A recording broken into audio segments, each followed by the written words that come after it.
नमस्कार। जैसे कि आप देख रहे हैं राष्ट्रीय जय यीशु मानव सेवा और साथ ही साथ मैं प्रभु में आप सबका भाई आशीष राजकुमार। इस समय मैं गुजरात की धरती से आप सभी के सामने परमेश्वर के वचनों को लेकर आ रहा हूं। जैसे कि बीते हुए दिनों से लेकर आज तक लगातार आप हमें सपोर्ट के ऊपर सपोर्ट करते चले जा रहे हैं। प्रभु यीशु मसीह का धन्यवाद और आप सभी का भी धन्यवाद करता हूं कि आप लगातार हमारे सहयोगी बनते चले जा रहे हैं आत्मिक जीवन में।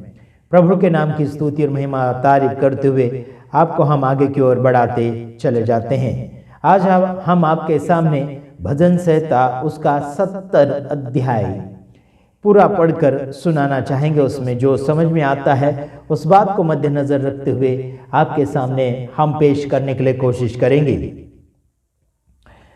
हाँ, भजन संहिता 70 अध्याय उसका 1 वचन से लेकर हम आगे की ओर पढ़ते चले जाएंगे। दाऊद राजा यहाँ पर क्या समाचार दे रहे हैं और परमेश्वर से क्या बातचीत कर रहे हैं, वही बातें हमारे ऊपर भी हम परमेश्वर के पास पहुंचाने के लिए लागू करेंगे। Praise the Lord, hallelujah. हम एक दूसरे को देखकर सीखना चाहिए। हालांकि दाऊद राजा ने जो परमेश्वर के साथ जो व्यवहार रखा है उससे बढ़कर और अच्छा और साफ सुथरा व्यवहार आपका और मेरा परमेश्वर के साथ होना अनिवार्य हो चुका है। आइए हम कुछ वचनों के द्वारा बातचीत करेंगे। हे परमेश्वर, मुझे छुड़ाने के लिए, हे यहोवा मेरी सहायता करने के लिए पूर्ति कर। हालेलुया। यहाँ पर दाऊद राजा कहता है कि मुझे छुड़ाने के लिए और मेरी सहायता करने के लिए पूर्ति कर कहता है। पूर्ति का मतलब होता है जल्दी जल्दी और थोड़ा झड़प मारिए, ये कहने का मतलब होता है। यानी कि दाऊद राजा छुड़ाने की बात कर रहा है कि मुझे छुड़ाने के लिए और सहायता करने के लिए पूर्ति कर, है ना। ये एक प्रार्थना है, ये एक दाऊद राजा की एक प्रार्थना है। उसी प्रकार से आपके और मेरे लिए एक प्रार्थना एक होना चाहिए, एक दूसरे के लिए प्रार्थना होना चाहिए। आप और मैं परमेश्वर के सम्मुख ये बातें रखना चाहिए। जिस बात में आप बंधन हैं, जिस बातों में आप बंध चुके हैं, जिस बातों से आप छुटकारा नहीं पा रहे हैं, प्राप्त नहीं कर पा रहे हैं, उस बातों के लिए परमेश्वर के सम्मुख आप और मैं बोलना चाहिए कि परमेश्वर मुझे छुड़ाने के लिए और मेरी सहायता करने के लिए पूर्ति करें। आज संसार भर में परमेश्वर को लोग नहीं पुकार रहे, लेकिन पुलिस को पुकार रहे हैं, अपने दोस्तों यारों को पुकार रहे हैं, कोई और ताकतवादी व्यक्तियों को पुकार रहे हैं। परमेश्वर को पुकारेंगे तब जाके आपकी और मेरी जिंदगी आजादी को महसूस करेगी। मेरे तमाम भाइयों बहनों, क्या करना चाहते हैं आप दुनिया की ताकत के द्वारा अपने जीवन में आजादी? कुछ ही समय की आजादी और दुश्मनी बढ़ जाएगी। मेरे यारों, संसार भर की आजादी आपको और मुझे जो मिलेगी, जो लड़ाई झगड़ा करके कुछ और करके, वो आजादी आपके लिए हानिकारक हो सकती है। लेकिन परमेश्वर की ओर से जो आजादी मिलेगी वो आपके लिए जीवन के लिए लाभदायक और स्वास्थ्य के लिए हानिकारक नहीं होगा। समझ रहे हैं यार? परमेश्वर को पुकारे कि मुझे छुड़ाने के लिए और मेरी सहायता करने के लिए तत्पर रहिए। अगर परमेश्वर को ऐसे आप बोल रहे हैं तो आप भी परमेश्वर का हुक्म मानने के लिए, उसकी आज्ञा का पालन करने के लिए, उसकी सेवा करने के लिए, उसकी बातों को पूरा करने के लिए आपको और मुझे तत्पर होना चाहिए। अगर आप परमेश्वर को बोलते कि मेरी बातें सुने, मेरी प्रार्थना सुने, मेरा ये दुख वो दुख, ये प्रॉब्लम वो प्रॉब्लम दूर कीजिए, उसमें पूर्ति कीजिए, क्या बोलना चाहिए, पूर्ति कीजिए, झड़प मारिए, जल्दी कीजिए, ऐसे परमेश्वर को बोलते हैं आप, तो फिर आपको भी चाहिए कि परमेश्वर की आवाज को सुनना है, परमेश्वर की बातों को मानना है। लेकिन आप परमेश्वर की बात नहीं बल्कि इंसान की बातों की ओर दौड़े चले जा रहे हैं यारों। ये तो फिर दगाबाजी, एक तरफ का सुना सुनाई हो रही है। परमेश्वर को सुनाना चाहते हैं बल्कि खुद सुनना नहीं चाहते हैं। यारों, क्या हो रहा है। अगला वचन, जो मेरे प्राण के खोजी है उनकी आशा टूटे और मुंह काला हो जाए।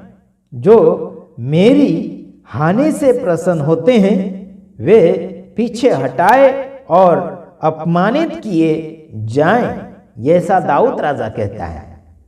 लेकिन आज हम अगर नया नियम के अनुसार अगर इस बात को अगर मद्देनजर रखते हुए अगर इस्तेमाल करें तो हमें यीशु की ओर से शिक्षा ये मिलेगी कि हमारे दुश्मन को माफ करें, उनका मुंह काला ना हो, वो लज्जित ना हो। समझ रहे हैं यार। लेकिन पुराने नियम में बहुत अलग था, बदला लेने की भावना थी।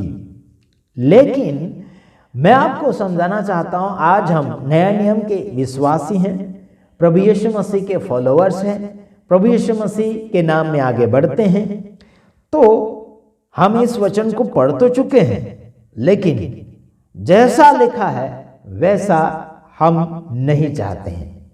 क्यों नहीं चाहते? क्योंकि प्रभु काला मुंह नहीं करता है, लेकिन माफ करने की बात जरूर करता है। लेकिन एक और बात बताना चाहता हूं, काले मुंह वाली बात अगर आई तो उन्हें झुका देता है, उन्हें घुटने टिकवा देता है। इस बात को समझ सकते हैं आप कि उनका मुंह काला हो गया। उनको झुका देता है, उनको रुला देता है। आपके दुश्मनों को, आपके प्राण के घातक लोगों को वो झुका देगा। समझ रहे हैं मेरे यारों? यहां पर मैं ये बात नहीं कर रहा कि आपको नाश कर देना चाहिए, आपको बर्बाद कर देना चाहिए, ये बातें नहीं हो रही है। लेकिन मैं आपको समझाना चाहता हूं, मुंह काला करने का मतलब है झुका देना, घुटने टिकवा देना, शर्मिंदा कर देना, है ना, उनको गलती का एहसास करवाना। ये होता है। आगे आप अर्थ अलग अलग निकाल सकते हैं, उसमें हम आपको यह नहीं बोल रहे कि मैंने जो अर्थ निकाला, मैंने जो बोला उसी से आप सहमत हो जाइए, ये मैंने नहीं कहा। लेकिन मैंने जो कहा वो सच कहा, है ना। जितना भी मैंने कहा वो सच कहा। हम ये नहीं कहेंगे कि हमेशा के लिए काले हो जाए, हमेशा के लिए बर्बाद हो जाए, हमेशा के लिए नाश हो जाए, हमेशा के लिए झुके रहे, ऐसा नहीं। कि वो अपनी गलती का एहसास कर लें। जो प्राण घातक व्यक्ति है, जो आपको और मुझे मारने के लिए दौड़ते हैं, ऐसे घातक व्यक्ति शर्मिंदा हो जाना चाहिए, झुक जाना चाहिए, मान लेना चाहिए, उसे गलती एहसास होना चाहिए। ये होता है मुंह काला। समझ रहे? मुंह छिपा कर भागते हैं, लेकिन शर्मिंदा होकर आ जाते हैं, उनका सुधारा जरूर होता है ना। वो ये चाहते हैं कि जो मेरी हानि से प्रसन्न होते हैं, देख, हानि से, नुकसानी से खुश होने वाले लोगों का मुंह काला। अभी समझ लीजिए, हमारा कोई नुकसानी होगा तो लोग खुश हो जाते हैं। कौन? हमसे जलन करने वाले, तुमसे जलन करने वाले, आपसे ईर्ष्या करने वाले लोग। वे पीछे हटाए और अपमानित किए जाएं। देख, वैसे लोगों को पीछे हटाया जाएगा और अपमानित किया जाएगा। मेरे यारों, हम किसी की भी हानि ना चाहते हुए आगे बढ़ते हैं। हम किसी की भी नुकसानी और घाटा न चाहते हुए आगे बढ़ते हैं। हम सबका फायदा चाहते हैं, हम किसी का घाटा नहीं चाहते हैं। लेकिन यहाँ दाऊद राजा बोलता है कि उनका मुंह काला हो जाए, उनको पीछे हटाया जाए, है ना।